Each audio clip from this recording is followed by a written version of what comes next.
కొత్తగూడెం నియోజకవర్గంలోని పల్లెల్లోనూ పట్టణాల్లోనూ జలగం వెంకట్రావుకు వ్యతిరేక పవనాలు వేస్తున్నాయి. కొత్తగూడెంలో జలగం వెంకట్రావు ఏఐఎఫ్బి నుంచి పోటీ చేస్తున్నారు. అయితే ఆయన గతంలో బీఆర్ఎస్ ఎమ్మెల్యేగా ఉన్నప్పుడు చేసిన అభివృద్ధి శూన్యమని, ప్రజలను పట్టించుకోలేదని స్థానికులు అంటున్నారు.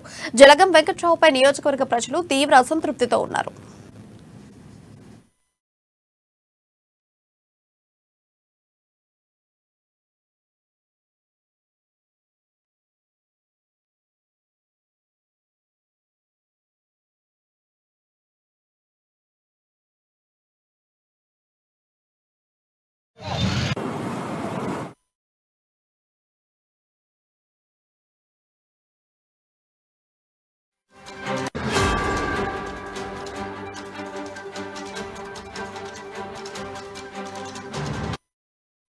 కొత్తగూడెంలో జలగంకు ఓటమి తప్పదని మహిళలు అన్నారు. పాల్వంచ మండలం దేవిజా తండా చెందిన ఓ మహిళ జలగం వెంకట్రావు ఎమ్మెల్యేగా ఉన్న సమయంలో తన భర్త అనారోగ్యంతో చనిపోయాడని, ఆ సమయంలో ఆదుకోవాలని జలగం కోరినప్పటికీ కనికరించలేదని అమ్మ న్యూస్తో ఆవేదన వ్యక్తం చేశారు.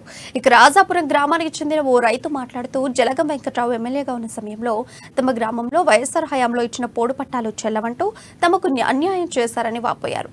కరోనాతో బాధపడుతున్న సమయంలో పేద కుటుంబాలను కనీసం పలకరించిన పాపాన పోలేదని అన్నారు.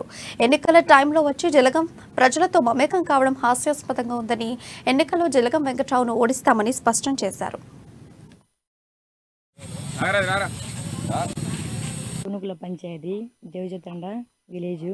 మేము అనేది ఏంటంటే, అప్పుడు పదవిలో ఉన్నప్పుడు వనమా వెంకటేశ్వరరావు కూడా మా ఊరికి ఏం చేయలేదు. అలా అనేసి జలగం వెంకటేశ్వరరావు కూడా మేము ఇలాంటి పరిస్థితి ఉంది సార్ మాకు అనేసి వాళ్ళ ఇంటికి వెళ్ళేసి 3 days వెళ్ళినా వాళ్ళు ఏం పట్టించుకోలేదు. మెడికల్ బిల్ మినిమం ఒక 3 lakhs అబవ్ అయిపోయింది మాకు. అది కొంత అమౌంట్ అయినా సాయం చేస్తారేమో అనేసి జలగం వెంకటేశ్వరరావు వాళ్ళ ఇంటి దగ్గరికి వెళ్తే, వెంకట్రావు వాళ్ళ ఇంటికి వెళ్తే వాళ్ళు ఏం పట్టించుకోలేదు. కాబట్టి మేము ఈసారి మాత్రం కాంగ్రెస్కి ఓటు వేసి కంకికొడవలి గుర్తుకే మా ఓటు అనుకుంటూ ఆ సార్ని గెలిపిద్దాం అనుకుంటున్నాం. మాకు సప్టా అంటూ ఎవరూ కట్టించలేదు. కానీ ఈసారి అతను వచ్చినప్పుడు డెఫినెట్గా ఈసారి నేను పదవిలో వస్తే మాత్రం డెఫినెట్గా నేను సప్టా కట్టిస్తాను. అలా అనేసి ఈ చిన్న విలేజ్లో ఒక 10 మంది పిల్లలకైనా నిరుద్యోగులకి జాబులు కావాలనేసి మేము అనుకుంటే ఆ పని నేను డెఫినెట్గా చేస్తానమ్మా అనేసి మాకు హామీ ఇచ్చారు. కాబట్టి కాంగ్రెస్ రావాలి, మాకు మార్పు అనేది అనుకుంటూ కోరుకుంటున్నాం. రాజశేఖర్ ఇచ్చిన పట్టాలు పట్టుకొని చూపించినాము. ఫారెస్ట్ వాళ్ళు దున్నొద్దంటారు సార్. మరి ఏంటి మా